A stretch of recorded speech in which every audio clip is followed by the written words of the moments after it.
the physical illness can take over our lives, and sometimes the mental health side doesn't get talked about enough or recognized enough. So you know that you're not alone on this, and that we are normal if we are talking about mental health and what we do to cope and maybe not cope as much sometimes. And it is okay to be sad that I've been diagnosed with this, and giving myself permission to grieve that older life that I had.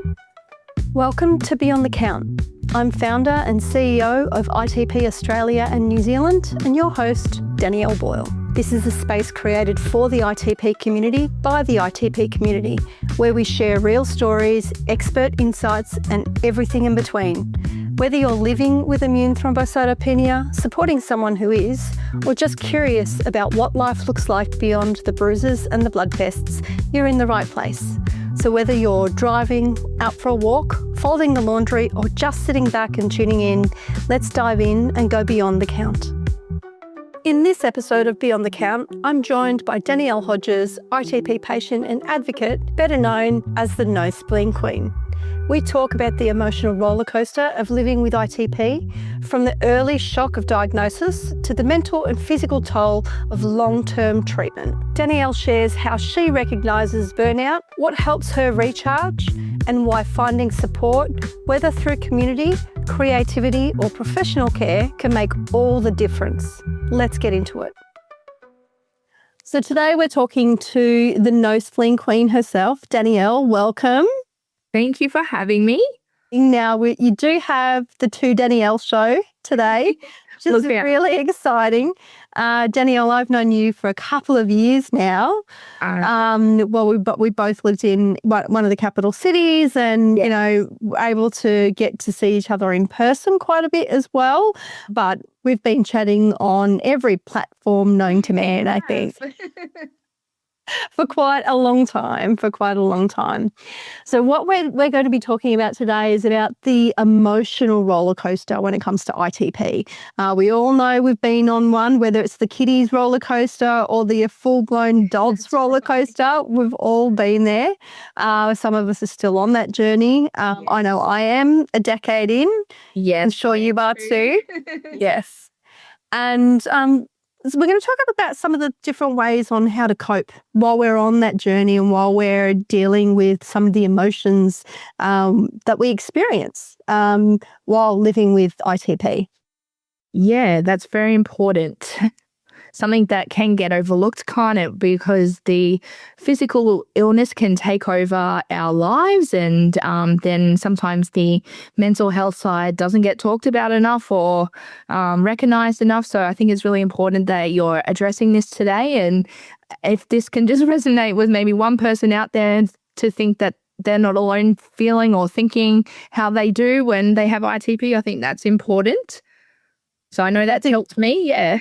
Yeah, I think you're 100% right there. I think I've got some crazy stuff going on in my mind sometimes when I start to see some signs and symptoms, and I'm sure that we've all experienced it, and there's nothing that's normal about anything that we're experiencing, but I think that there's some commonalities that we all share when it comes from an emotional perspective.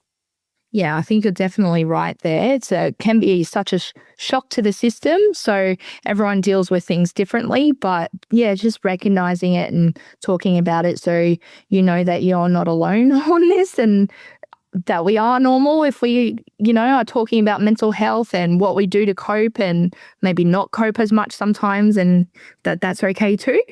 Yeah. So talking about coping and not coping, what are some of the signs that you're starting to not necessarily cope?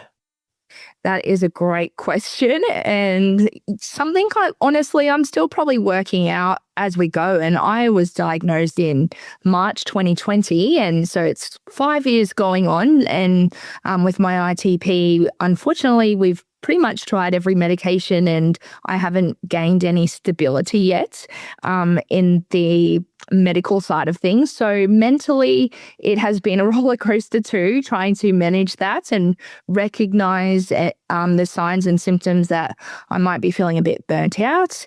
I think the first thing with when you're diagnosed with ITP and it's very overwhelming, and you might be lucky enough to have a support system, whether it's family or friends or, Googling and finding ITP Australia. That's what I was lucky enough to do and find you guys. And just having a support system that you can feel comfortable enough with to maybe who know you and can check in with you and say, hey, are you doing okay? Everyone probably has different signs or triggers, maybe, for a want of a better word. But I think it's important that you're able to talk about it and not feel isolated. I think that's the biggest thing with ITP. It's a lot of people are cheering you on and wanting to see you get better, and you do have a support system, but sometimes it is isolating and you think, that's fantastic that I do have this support network, but they might not know exactly how I'm feeling every week, going to hospital or wondering what my platelets are that week. It's people are meaning well and wanting to support you, but unless they've been sick or had someone that's got a chronic illness, maybe, that sometimes they might not know what to say to you. So, and they want to help you, and sometimes they're just not sure how and might like to know from your lead. So, for example, personally with me, I'm a Danielle and I don't stop talking, and I'm on my phone a lot and social media.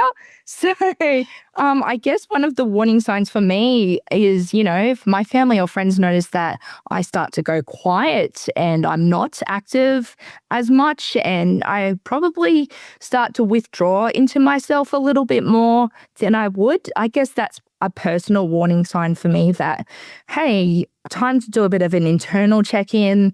Maybe it's time to have a break and just think about what I want or need to help fill my cup up because it's getting a little bit empty. Just thinking about what your personal triggers or things are for you. So for me, yeah, it's definitely when I start to get quiet and maybe things start to feel a lot harder to do.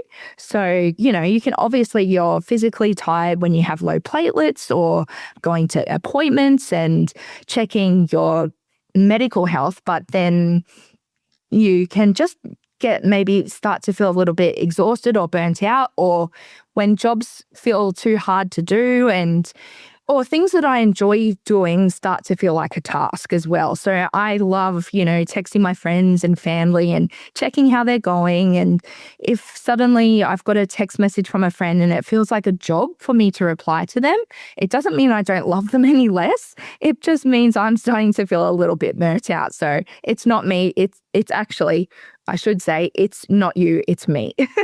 Yeah. So, no, I yeah. understand that. It's that constant battle, right? That we're making sure that our cup is full.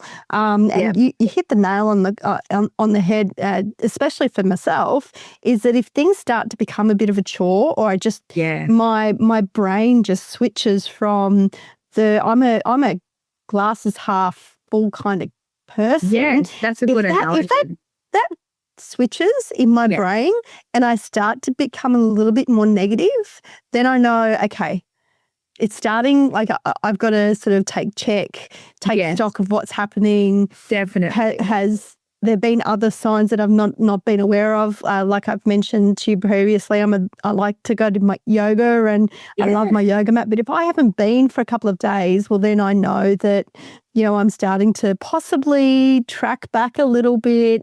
So yeah, there's generally a lot of some signs for me as well. So yeah. That's interesting and so true. So I guess everyone's a little bit different, but we are talking about the cup analogy a lot, but I think that is an easy way to remember about it, glass half full, glass half empty, and what you do and what you enjoy to fill your cup up to make you happy and to make you feel fulfilled. And maybe, like when you've got ITP, You might be able to work, you might not be working. Everyone's circumstances are different. But if you can find some kind of purpose that makes you happy and fulfilled. So when the cup is starting to get a little bit drained and looks like it's starting to empty out, it's like, okay, let's just recheck here. And what things do I like to do that help fill my cup up personally to try and get back in check in myself? And sometimes that might be just giving myself permission to stay in bed for the day. And there's nothing wrong with that. It's one of the common questions that I ask people a lot, whether not just within the ITP community, but of my friends and of my family. What have you done for you lately?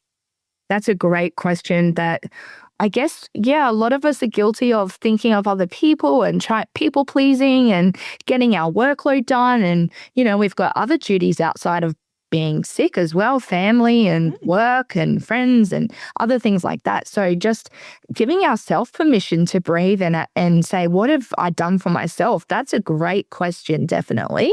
And something to keep in mind and something that's easy to forget when things get tricky. And it's not about being selfish. It's not about, I'm going to completely disregard all of these other things. It's like, no, you're giving yourself time to fill your cup, which is what you're talking about. I think that's really important. Even if it's just one little thing a day, maybe, that can be helpful. And sometimes, it might be reaching out, and talking to someone professionally as well, which is okay. I've done that personally on and off in my 5 years. Doesn't mean you have to for the whole time, and you can shop around until you find someone comfortable to talk to, whether that's personally or professionally. But that has definitely been helpful for me personally in my 5-year journey, I think. I think that's really important as well.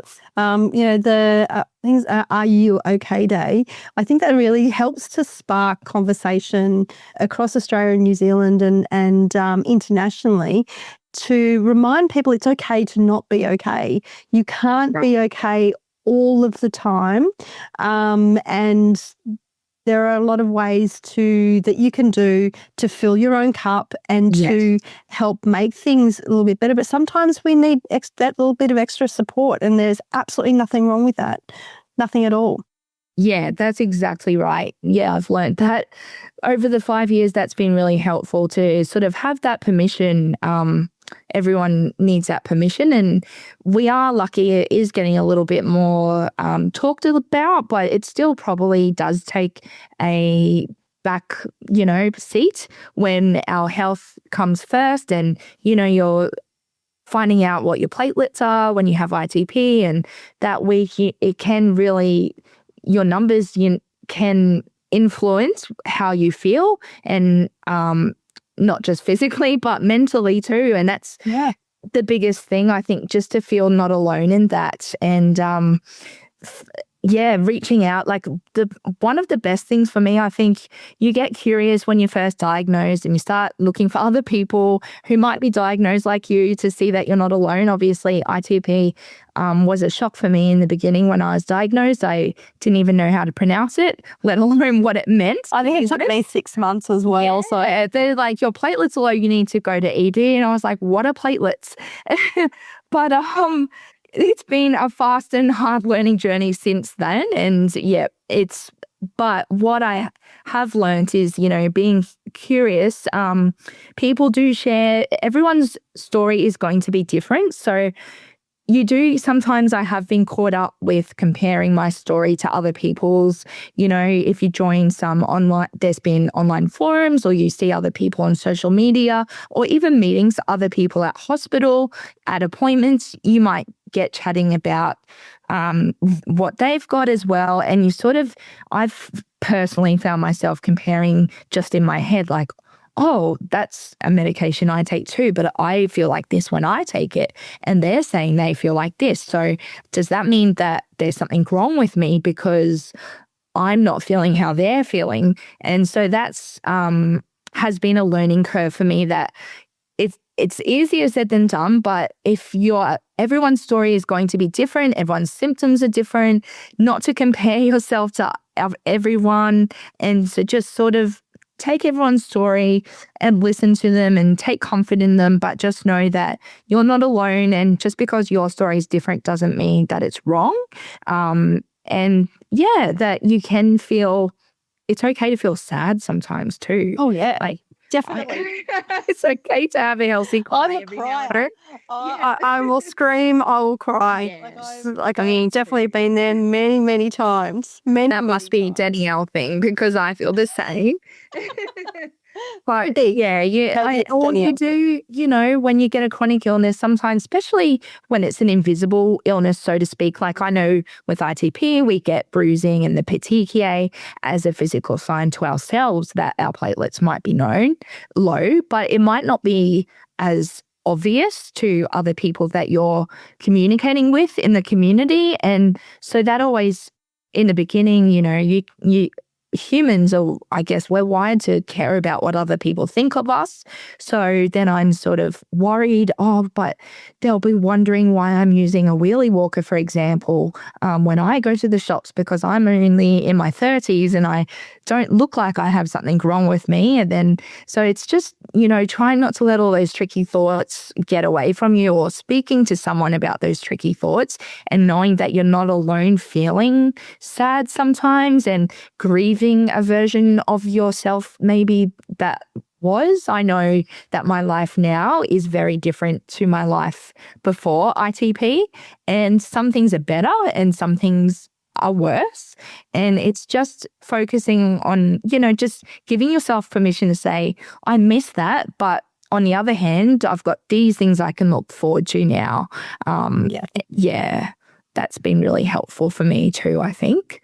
That's good. And that's the thing, is that we just don't know where our diagnosis can take us. The version that we thought of ourselves, or this picture that we had of ourselves and of our lives before diagnosis is often very different, whether that be due to some of our abilities or our limitations. But then there's, other opportunities that you and I would not have met if your diagnosis or my diagnosis. So, I've made so many amazing friends and so many amazing people over the last 10 years because of my diagnosis. Some amazing, clinicians, like the great medical team. The medical advisory board. Oh, yeah.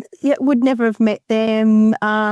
So there's all of these other things that I suppose, like I said, I'm a glasses half full kind of person already. Yeah. I'm going to think positively about my diagnosis. Doesn't mean I don't have bad days. Like there's plenty of bad days out there that, that a lot of people don't see. But you hit the nail on the head with, it's an invisible disease, but we don't know. We know that the battle that we're fighting and that we're going through, but the person next to us, we don't know the battle that they're going through, whether they look sick or they don't look sick. What I look like today, in the public eye, in for the conferences, etc. I certainly don't look like that when I want to go grocery shopping. No, that's right. We sort of tend to present our best selves when we go out in the community, don't we? Then we have our meltdowns behind closed doors, or sometimes I cry in the shower, and that's okay. Yeah, letting it out. Got to let it out sometimes. Yeah. Thanks to our sponsor Sobi for their ongoing support of ITP Australia and New Zealand and our podcast Beyond the Count. Have you found any particular techniques? Because obviously in our magazines we put in different techniques and different things when it comes to mental health. I know at the conferences we've done some art therapy, which I know that you've taken on board since the conference. The last conference we did animal assisted therapy. We've done the guided tour at the Botanic Gardens in Canberra as well. So we've done quite a lot of different activities, and we do touch on the mental health component and giving people the techniques and ideas. Are there any particular techniques that you've resonated with and that have worked for you? There are a few things I sort of know that work for me that I stick to, but then it is trial and error. And some days those things that I think I've put in place to help me avoid a meltdown, I might feel overwhelmed that day and have low platelets, or sometimes the day just doesn't go right and I'll cry over spilt milk, and I don't even like milk. So that's okay. But some of the things I guess that have definitely worked for me, I'm very lucky. I've got a pretty good support system around me with family and friends. So I will often say to them, hey, if you notice these things or triggers from me, if I'm starting to withdraw, I'm not texting you back, can you just check in with me? And they're happy to do that. So that's one way. It's not just on you to think of all these things and try and put these things in place, but lean on people around you and your community if you're able to. Another amazing thing that's helped me, obviously, you and the ITP Australia. I think I've just felt this big sigh of relief and felt normal probably when I attended I was too unwell to attend in person, but my first patient meeting online, meeting other people with ITP, listening to their stories and just thinking, oh my God, it is okay to be sad that I've been diagnosed with this, and giving myself permission to grieve that older life that I had, but think of things that fill my cup to move forward. Another thing that has been really helpful for me in relation to family and friends would be talking about it in a way that they can understand so they can support me, so I'm not on my own. For example, I think it was in the ITP newsletter a couple of newsletters ago about the spoon theory, and a lot of you probably heard about the spoon theory. And just a quick recap if you haven't, it's obviously every person wakes up with a different amount of spoons, and those spoons sort of determine how many activities or what you can get done in the day. And obviously, if your platelets are low, you're going to wake up with a lot less spoons that day than you would on another day with higher platelets, feeling normal. And so those days that I've got lower spoons, I've beforehand, what I've done is when I'm feeling good and having a good day is setting up what I call a dopamine menu, so dopamine, things that make me feel happy. So I've actually written it down because I'm a visual person. So I've just got in my journal a big spreadsheet, and it's Danielle's dopamine menu.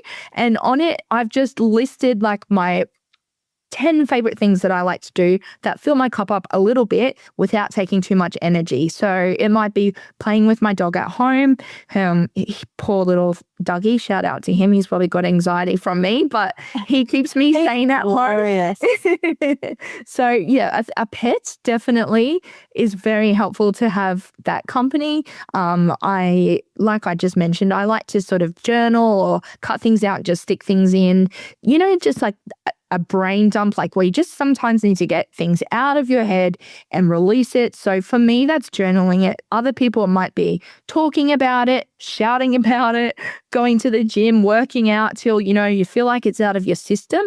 Sometimes you just need to get it out because so many things are going on in your head. And it is isolating with ITP, and suddenly you're a bit more immune compromised and you're not going to as many social events as you used to, and you're staying home and you're having to make those decisions of risk versus benefit all the time, whether you can attend a function or, you've got to be a little bit more conservative that week. So it's just having, for me, things that are written down ahead of time. So when I am feeling low, because I know for me, when I'm feeling low, I just feel like it's all too hard to think of something.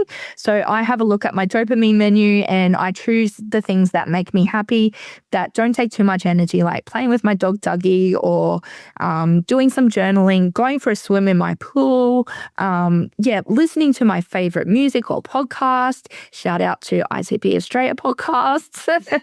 Just, doing something making a list of things that fills your cup, basically, having that list, whether it's you're a visual person and like to refer to it, or knowing what that list is and those triggers, or not triggers, but positive things for you that are going to make you feel a little bit happier. That's definitely been good. And I do encourage, if things are too hard and you might feel a little bit embarrassed to talk about it with family or friends, it's okay to also reach out at hospital, and they've got social workers there that can hook you up with psychologists attached maybe to hospitals, and you are able, the great thing since COVID is there's a lot of telehealth options. You don't even have to go in person. So a lot of the time, if I might just have a professional, I guess you'd call it, allied health appointment once a month, even if I'm going well, just to check in with them. And they'll remind me of some strategies that I've forgotten about maybe, or just, use it as a session, like a brain dump, to just have a word vomit of everything that's going on in your head. And then sometimes that's enough to make you feel better. And honestly, sometimes it can feel like none of those things feel right that day. And that's a day like, okay, I'm going to spend today in bed and listen to my body and give myself permission to rest. And that's okay. I've learnt. Yeah. Yeah. It's the hard way, but yes. Yeah, exactly. So, and one of the things for myself is breathing. And it's just sitting down. Yes. Getting into a comfortable position, whether it be on the lounge or on the floor. And it's just taking really deep breaths and just focusing on my breath in and out. And I set a timer for 5 minutes or 10 minutes or whatever, and it just helps to reset. So many different things that are happening. My brain going 1,000 miles an hour, it can help reset that. It can help reset my anxiety, because I do still experience a little bit of anxiety around platelet counts and appointments and those sort of things. You think, 10 years in, but it's a process, it's a journey, and we all sort of come back and flow in and out of different cycles, right? So, the breathing for me is something. And it helps me to lower my heart rate, to slow my heart rate. I've been using eye pillows as well to block out any visual. The cats, they love to have a bit of a climb when I'm doing that, so I'm quite used to that now. Oh my God, my fur babies, but. There are lots of little ideas, and, finding what's right for you, I think, is the most important thing. What works for me may not work for you and may not work for the next person, but if you can find, that thing, and I do love the idea of the dopamine menu. Oh my God, I'm totally going to have to whip something like that out. I like things that look pretty. I'm a visual person, so that's something that I'm like, I'm actually going to look at that and make it in fluoro colors or your favorite colors, or collage things onto it that you like to remind you, or you could print photos from your phone of the activities that you like to do.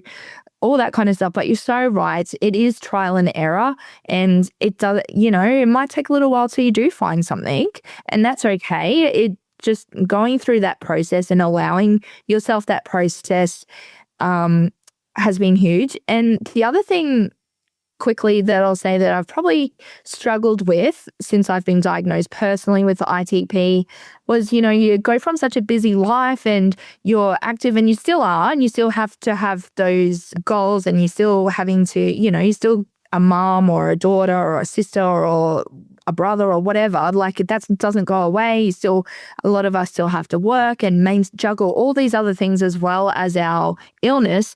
But sometimes, it can be so isolating. It's losing your sense of purpose a little bit and losing yourself. So finding a purpose, but also not putting pressure on yourself to produce something every single day, like giving yourself permission. I think we were talking about earlier, self-care is not selfish.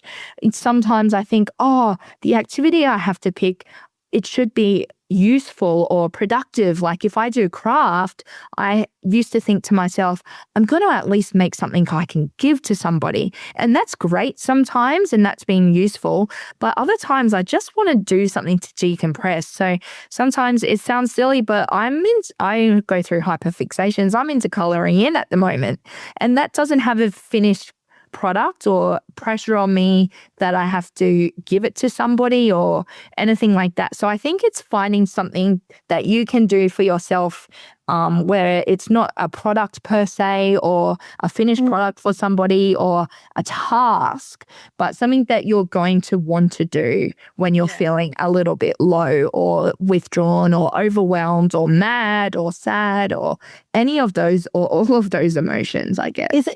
Is it a little bit cheeky that mine is actually making myself a cup of coffee?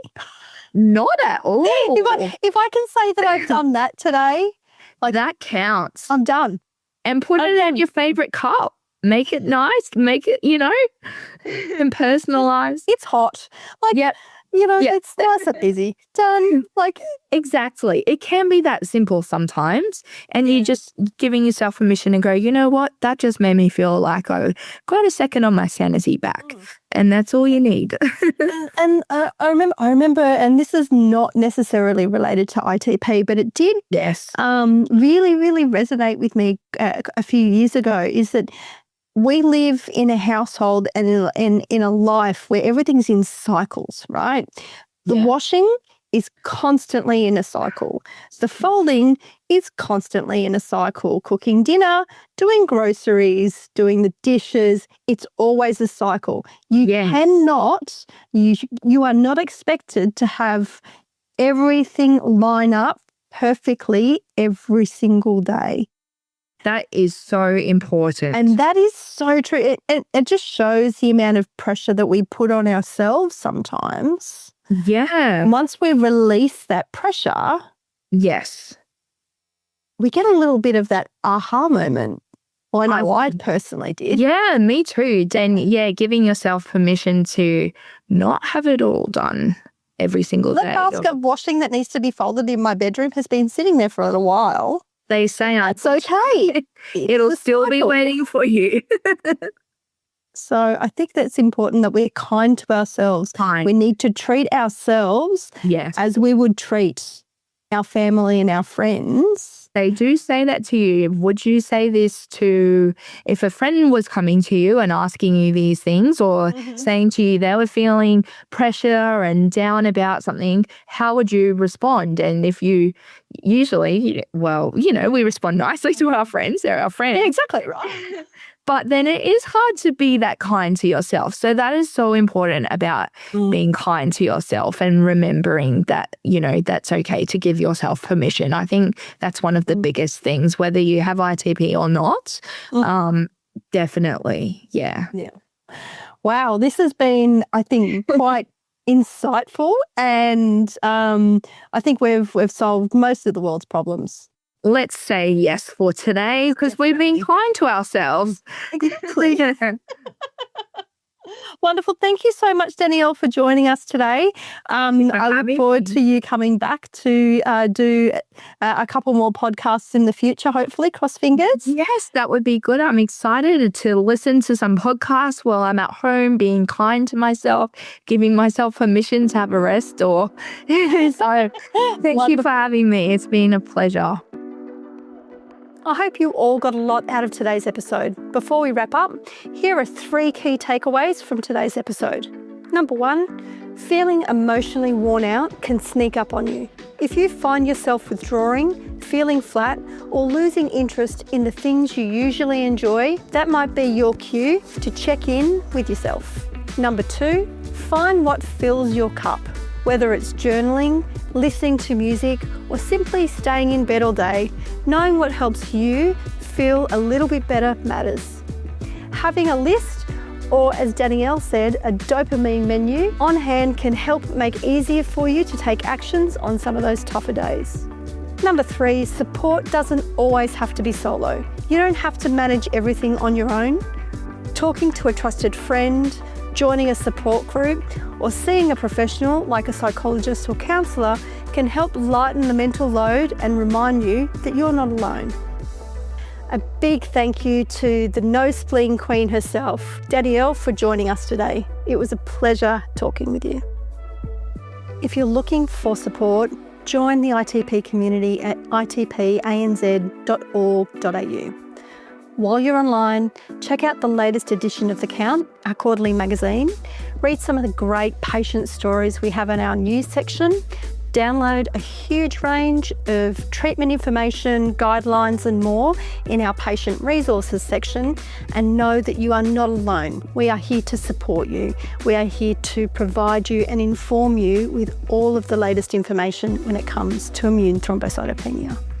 If you found this episode helpful, please share it with others in the ITP community, and don't forget to leave a review on the platform you're listening from. It helps others find Beyond the Count. We've got more expert conversations coming your way really soon, so hit the follow or subscribe button to stay updated. And thanks for tuning in and diving beyond the count with us.